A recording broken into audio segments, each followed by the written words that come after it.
Tingnan nyo. Ano kayong tawag dito? Ayan o, mas malaki sa butiki, hindi naman siya tuko. Ayan o. Nakatingin lang siya sa akin o.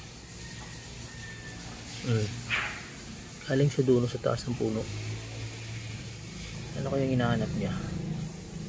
Ang dami niyan dito. At ang kinis ng kanyang balat o. Ayan, ano kaya? Para natakot siya o. Ano kaya? Ay, aba. Ano kaya yan? Kaya hinahanap niya. Ayan na siya. Parang may gusto siyang kainin. Ayan o.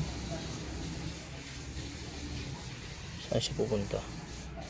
Ano kaya hinahanap niya? Ayan o. Ayan na. Ayan na, tumago na o. Hindi ko na siya makita. Ayan o.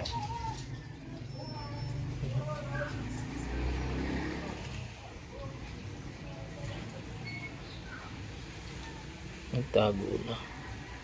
Ayan pa rin siya o. Kita niya pa rin. Ayan na yung ulo niya o. Ayan o. Ayun, tumakbo. Ayun na, wala na. Nandun na siya. Wala na, nawala na. Aakyat siguro sa puno na to. Puno ng talisay. Ayan o. Napakarami yan dyan sa itaas. Maganda lang yung puno na ito dahil malilim. At minsan napakaraming ibon dyan, lalo na kung umaga pa. Tinanim ko talaga yung talisay na yan. Sabi nila wag daw ako magtatanim ng yan, ganyan dahil pinamamahayan ng higad. Pero wala naman eh. Wala naman.